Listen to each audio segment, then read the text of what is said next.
Emmiganur incharge బుట్ట వెంకమ్మ గారి ఆదేశాల మీదుగా పార్టీ ఆఫీస్లో ఈ ప్రెస్ మీట్ జరగడం జరుగుతుంది. దీనికి ముఖ్య ఉద్దేశం ఏంటంటే ఈ కూటమి ప్రభుత్వంలో ఈ రైతులు ఎంతగా కష్టపడుతున్నారో ఆ పాయింట్స్ ఒకసారి చెప్పడానికి ఈ ప్రెస్ మీట్ జరుగుతుంది. సో ఈ టైంలో చూస్తే మీరు 17 monthsలో అగైన్ కూటమి ప్రభుత్వం ఏర్పాటు అయినప్పటి నుంచి రైతులకి సరిగ్గా యూరియా ఇవ్వట్లేదు. అండ్ ఈ టైంలో మనకి వర్షాలు ఎక్కువ పడడంతో ఆనియన్ అండ్ మిర్చి చాలా పంటలు చనిపోతే వాళ్ళకి నష్టపరిహారం ఇవ్వట్లేదు. ప్రామిస్ చేసి ఆఫీషియల్గా ప్రామిస్ చేసిన అవి కూడా వాళ్ళు ఇవ్వట్లేదు, నష్టపరిహారం ఇవ్వట్లేదు. Second thing, last time Jagan అన్న ప్రభుత్వంలో అన్ని పంటలకి ఇన్సూరెన్స్ అనేది, బీమా అనేది మన ప్రభుత్వం చేసింది. ఈ ప్రభుత్వం అసలుకి ఏమాత్రం నిర్లక్ష్యంగా పట్టించుకోకుండా ఏ బీమా చేయట్లేదు, ఏ సపోర్ట్ ఇవ్వట్లేదు. అట్లా ఇలాగే రైతులు చాలామంది కష్టపడుతూ వాళ్ళ పంటలు పంట వస్తే ధర రాక, లేకపోతే పంటలే చెడిపోయి కరెక్ట్గా నష్టపోతున్నారు. అదే పనిగా వలసలు కూడా వెళ్తున్నారు. సో ఈ విషయంగానే ఇప్పుడు మన LLC Tungabhadra LLC gate close చేస్తా అనేసి అన్అఫీషియల్గా అధికారులు చెప్తున్నారు. సో మా విన్నపం ఏంటంటే గవర్నమెంట్ అఫీషియల్స్ హ్యావ్ టు అఫీషియల్గా చెప్పాలి, అది నిజంగా గేట్ ఏమైనా క్లోజ్ చేస్తున్నారా, చేస్తే ఎన్ని రోజులు క్లోజ్ చేస్తున్నారు, ఎప్పటి వరకు మళ్ళీ అది ఓపెన్ చేయగలుగుతారు అనేసి. సో ఈ విషయం వాళ్ళకి చెప్పగలిగితే రైతులు మళ్ళీ వాళ్ళ పంటలు వేసుకోవడానికి లేకపోతే ఏం చేయాలో వాళ్ళు ఆలోచించడం వాళ్ళు పంపిణీ చేస్తారని కోరుతున్నాను. ఎమ్మెగ్నూర్లో ప్రతిసారి ఎలక్షన్లు వచ్చినప్పుడు గురు రాఘవేంద్ర కాలువ గురించి మాట్లాడతారు. ఎలక్షన్లు అయిపోతేనే అయిపోయి పేపర్లు తిప్పేస్తారు, మాట్లాడతారు. ఈ రోజు వరకు దానికి శంకుస్థాపన చేసి దగ్గర 20 సంవత్సరాలు అయింది. మీరు ఈ రోజుకైనా దాన్ని పని పూర్తి చేసినారా? ఈరోజు ఎల్ఎల్సి కాలువ మీద డిపెండ్ అయ్యే పరిస్థితి ఉంటుండలేదు. గురు రాఘవేంద్ర కాలువని మీరు కరెక్ట్గా పనిచేస్తే ప్రతి గ్రామానికి వ్యవసాయానికి నీరు అందేది. కాబట్టి ఎమ్మెల్యే ప్రతిసారి ఎలక్షన్లు వచ్చినప్పుడల్లా ఇదే మాట చెప్తారు.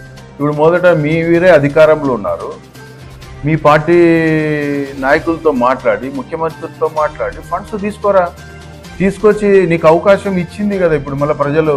కాబట్టి నువ్వు తక్షణము ఫండ్స్ తీసుకొచ్చి గురు రాఘవేంద్ర కాలువ కెనాల్ని పూర్తి చేసి ఈ పక్కన పల్లెలు, ఈ నియోజకవర్గం పక్కన ఉండే పల్లెలకు కానీ తాగునీరు అందించాలని నేను ఎమ్మెల్యే జైనాష్ రెడ్డి గారికి నేను డిమాండ్ చేస్తా ఉన్నాను. ప్రతిసారి మీరే ఇప్పుడు 2 సార్లు ఎమ్మెల్యే అయినారు, కానీ ఎలక్షన్లు వచ్చినప్పుడు మాత్రం చెప్తున్నారు. కాబట్టి ఇది ఒకసారి శ్రద్ధగా దీని మీద దృష్టి పెట్టి దీని మీద పని చేయాలని నేను కోరుతున్నాను. మన కర్నూలు జిల్లాలోన పారిశ్రామికంగా ఎక్కడ లేదు, మొత్తం వ్యవసాయం పైన ఆధారపడి బతుకున్న జిల్లా మన కర్నూలు జిల్లా. అయితే గత కొద్ది రోజులు అతివృష్టితో వర్షాలు ఎక్కువై పంటలు మొత్తం తీవ్రంగా ప్రతి రైతు కూడా కంప్లీట్గా ఉన్న పంటలన్నీ కూడా కుళ్ళిపోవడము, అంతా నష్టం జరగడము జరిగింది. అయితే గత నెల రోజుల నుంచి కూడా తీవ్రంగా రైతులు నష్టపోతే ప్రస్తుతం అధికారంలో ఉన్న కూటమి ప్రభుత్వం ఏ ఒక్క ప్రభుత్వ అధికారి అయితేనేమి, రాజకీయ నాయకులైతేనేమి, అధికారంలో ఉన్నటువంటి వాళ్ళు రైతుల దగ్గరికి వెళ్ళి వాళ్ళని పరామర్శించడం జరగలేదు.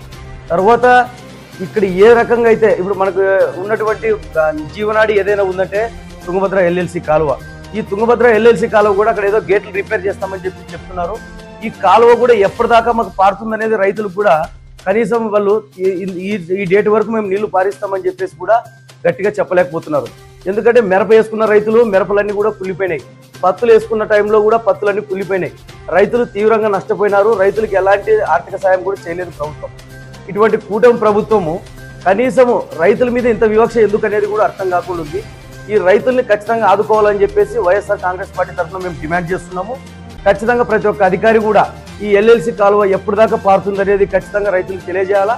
ఈరోజు అతివృష్టి వర్షాల వల్ల పంటలు పాడైపోయి ఈరోజు రైతులు స్వచ్ఛందంగా వేరుశెనగ, మొక్కజొన్న వేసుకోవడం జరుగుతుంది. అలా వేసుకుంటే ఎల్ఎల్సి కాలువ మీరు ఎప్పటి వరకు ఇస్తారో మన జిల్లాలో ఉండే శాసనసభ్యులు అలాగే మంత్రివర్యులు జిల్లా అధికారులు కలెక్టర్ గారు దీని మీద స్పందించి తుంగభద్ర నీటిని ఎల్ఎల్సికి ఎప్పటి వరకు ఇస్తారో ఒక్కసారి మీరు రైతులకు క్లియర్ కట్గా సమాధానం చెప్పాల్సిన అవసరం ఉంది.